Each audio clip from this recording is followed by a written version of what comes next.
Advocate ആശ ഉണ്ണിത്താൻ, ഇനി എന്ത് ഈ കേസിന് സംഭവിക്കും എന്നുകൂടി പരിശോധിച്ചാൽ, നമ്മൾ വിചാരണ കോടതി തെളിവില്ല എന്ന ഗൂഢാലോചന കേസിൽ കണ്ട ഒരു കേസിനെ ഇവിടെ ഇപ്പോൾ യഥാർത്ഥത്തിൽ ഈ കുറ്റകൃത്യത്തിൽ പങ്കാളിയായ എന്ന് പറഞ്ഞാൽ ആക്ഷനിൽ പങ്കെടുത്ത ആളുകളെ ശിക്ഷിച്ചിട്ടുണ്ട്. അപ്പോൾ ഈ ഗൂഢാലോചന ആംഗിൾ ഇനിയും മുകളിലെ കോടതികളിൽ തെളിയിക്കപ്പെടുക എന്നുള്ളത് എളുപ്പമുള്ള കാര്യമാണോ, സാധ്യമായ കാര്യമാണോ? ഇതിൽ വിഷയം എന്താ വെച്ചാൽ നമുക്ക് പല രീതിയിൽ ഇതിനെ സമീപിക്കാം. തെളിവ് അപ്രീഷിയേറ്റ് ചെയ്തതിൽ കോടതി പരാജയപ്പെട്ടു എന്ന് പറയാം. റിപ്രിമാൻഡ് ചെയ്ത് വീണ്ടും കോടതിയിലേക്ക് വന്ന് ഈ ഭാഗങ്ങൾ ഇനിയും അത് കേൾക്കേണ്ടതുണ്ട് എന്ന് പറയാം. അവിടെ ഒരു ഇൻവെസ്റ്റിഗേഷന് പോരായ്മയുണ്ടെങ്കിൽ അതിന് വേണ്ടിയിട്ട് വേണമെങ്കിൽ പോകാൻ സാധിക്കും. അതുപോലെ ജഡ്ജ്മെൻറ്റ് വന്നതിന് ശേഷം മാത്രമേ ഇതിനെക്കുറിച്ച് ഡീറ്റെയിൽ ആയിട്ട് പറയാൻ പറ്റുള്ളൂ. അതല്ല ഇതിൻ്റെ ലീഗലി കറക്റ്റ്നെസ്സിൽ നമുക്ക് എന്തെങ്കിലും ചർച്ച ചെയ്യാനുണ്ടെങ്കിൽ അത്തരം കാര്യങ്ങളുമായിട്ട് കോടതി പോകാൻ പറ്റില്ല. ലീഗൽ പോയിന്റ് മാത്രമാണ് ഹൈക്കോടതികളിൽ ഇത് കേൾക്കാൻ പോകുന്നുള്ളൂ. പക്ഷേ ഓരോരുത്തരുടെയും എവിഡൻസ് അപ്രീഷിയേറ്റ് ചെയ്യുന്നതൊക്കെ വളരെ ഡിഫറെൻ്റ് ആയിട്ടായിരിക്കും പലപ്പോഴും സംഭവിക്കുക. നമുക്കറിയാലോ, ഗോവിന്ദചാമിയെ കുറ്റവാളിയാണ് എന്ന് താഴെ കോടതി പറഞ്ഞു, മേൽക്കോടതിയിലെത്തിയപ്പോൾ അയാൾ ഊരിപ്പോയ സംഗതി നമ്മൾ കണ്ടതാണ്. അപ്പം പ്രോസിക്യൂഷൻ്റെ ഭാഗത്തു നിന്ന് എല്ലായ്പ്പോഴും എല്ലാം കറക്റ്റായിട്ട് വരണമെന്ന് നിർബന്ധമില്ല. ജഡ്ജ് അപ്രീഷിയേറ്റ് ചെയ്യുന്ന കാര്യങ്ങളും അത് തന്നെ ആവണം. കറക്റ്റ് തന്നെ ഉദ്ദേശിച്ചത് അത് തന്നെയാണ് മേലെക്കോടതിയുടെ തീരുമാനമൊന്നും പറയാൻ പറ്റില്ല. ഇവിടുത്തെ ഒരു കേസിൽ എല്ലാവരും പറഞ്ഞുകൊണ്ടിരിക്കുന്നത് എന്തെങ്കിലും അദ്ദേഹം കുറ്റവിമുക്തനായി, അതായത് തെളിവുകളുടെ അഭാവത്തിൽ കുറ്റവിമുക്തമായി, സംശയത്തിന് അതീതമായി തെളിയിക്കപ്പെടണം. അങ്ങനെ തെളിയിക്കപ്പെടാത്ത സന്ദർഭത്തിൽ പലപ്പോഴും ഒരു സംശയത്തിൻ്റെ ഒരു ലാഞ്ചന വന്നാൽ പോലും അവർ ഊരിപ്പോവും. ഇവിടെ നിങ്ങൾ ഓർക്കുന്നുണ്ടോ എനിക്കറിയില്ല, സായി ശങ്കർ എന്നൊക്കെ പറഞ്ഞിട്ടുള്ള ഒരു എക്സ്പേർട്ട് ഉണ്ടായിരുന്നു, ഈ സൈബർ എക്സ്പേർട്ടൊക്കെ. അപ്പോൾ അവരൊക്കെ ഒരുപാട് ദിലീപിൻ്റെ ഫോണൊക്കെ കണ്ട ആളാണ്. ആദ്യം ഇവർക്ക് വേണ്ടിയിട്ട് വർക്ക് ചെയ്ത ആളാണ്, മറ്റേ രാമൻപിള്ള സാറിനൊക്കെ വേണ്ടി വർക്ക് ചെയ്ത ആളാണ്. പിന്നീട് അവിടുന്ന് കൂറുമാറി വരാൻ തയ്യാറായ ഒരാളായിരുന്നു. പക്ഷേ ഒരു പേപ്പർ പോലും അയാൾക്ക് തിരിച്ചു കിട്ടിയില്ല. അയാൾ എല്ലാ കാര്യങ്ങളും കൊണ്ടുപോയി രാമപിള്ള സാറിൻ്റെ ഓഫീസിൽ ഏൽപ്പിച്ചിട്ട് തിരിച്ച് അയാൾക്ക് യാതൊന്നും തന്നെ കിട്ടിയില്ല.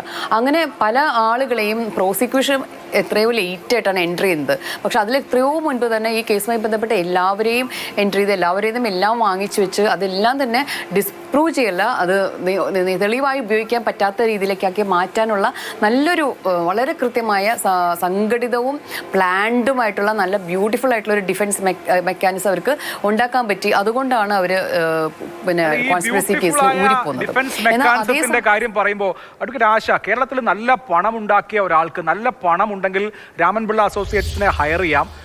തുടർന്ന് എന്ത് കുറ്റകൃത്യവും നടത്തിയാലും അവർ ഈ ബ്യൂട്ടിഫുള്ളായ ഡിഫൻസ് മെക്കാനിസം കൊണ്ട് ഊരിക്കൊണ്ടുവരും. പണ്ട് മള്ളൂരിനെ കുറിച്ച് പറഞ്ഞതുപോലെയാണ്, മള്ളൂരും കുറച്ച് പണം ഉണ്ടെങ്കിൽ എന്തും ചെയ്യാം എന്ന അവസ്ഥ പോലെ നമ്മളിതാ ഈ കാലഘട്ടത്തിലും ആകപ്പാടെ എനിക്കൊന്നൊരു വൈറ്റ് കോളർ ആയ ആൾ ശിക്ഷിക്കപ്പെട്ടത് ആ നിസാമിന്റെ കേസിൽ മാത്രമാണ്. അത് ഡയറക്റ്റ് എവിഡൻസ്, ഒരാൾ തല്ലിക്കൊന്നതിന്റെ ദൃക്സാക്ഷികളോ മറ്റു വിവരങ്ങളോ ഒക്കെ ഉള്ളതുകൊണ്ട് അയാൾ ശിക്ഷിക്കപ്പെട്ടു എന്നുള്ളതിനപ്പുറത്ത് ആരെ ശിക്ഷിച്ചതാണ് നമ്മൾ കണ്ടിട്ടുള്ളത്?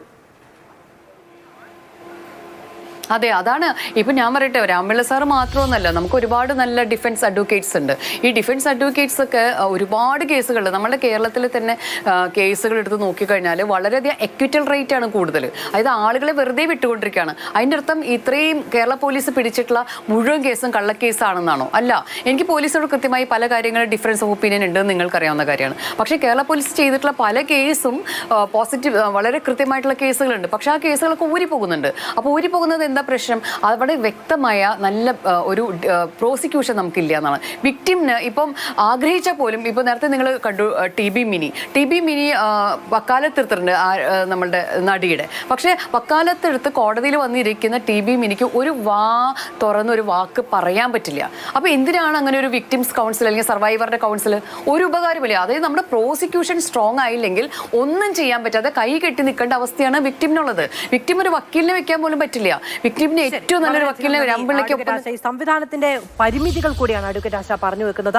പ്രോസിക്യൂഷന് വേണ്ടി വാദിക്കുന്ന ആളുകൾക്ക് യഥാർത്ഥത്തിൽ അതിനുള്ള അടിസ്ഥാന സൗകര്യം പോലുമില്ല. ആവശ്യത്തിന് ജൂനിയേഴ്സ് ലഭ്യമാകുന്നില്ല. ഇപ്പോൾ അഡ്വക്കേറ്റ് ബി രാമൻപിള്ള, അത് ഫ്രാങ്കോ മുളയ്ക്കൽ കേസിൽ അദ്ദേഹം റേപ്പിന് കേസിൽ അക്യൂറ്റ് ചെയ്യപ്പെടുകയാണ് ചെയ്യുന്നത്, ഫ്രാങ്കോ മുളയ്ക്കൽ. അപ്പോൾ അങ്ങനെ ആ നിലയ്ക്ക് പരിണിതപ്രജ്ഞരായ കേസ് വിജയങ്ങളുടെ ട്രാക്ക് റെക്കോർഡുള്ള അഡ്വക്കേറ്റ്സ് ഒരു ഭാഗത്ത് വരുമ്പോൾ പരാജയപ്പെട്ട ആളുകൾ അല്ലെങ്കിൽ നിരന്തരം ആ ഒരു ട്രാക്ക് റെക്കോർഡുള്ള ആളുകൾ തന്നെ അതിജീവിതയ്ക്ക് വേണ്ടി വാദിക്കാൻ വേണ്ടി വരുന്നൊരു സാഹചര്യം ഉണ്ടാകുന്നു തുടങ്ങിയ കാര്യങ്ങൾ പറയണം. ആ പരിമിതികൾ കൂടി ചൂണ്ടിക്കാണിക്കുകയാണ്. പോലീസുകാർക്കടക്കം അതൊക്കെ ബാധകമാകുന്ന സാഹചര്യം ഉണ്ടാകുന്നു എന്ന് പറയുകയാണ്.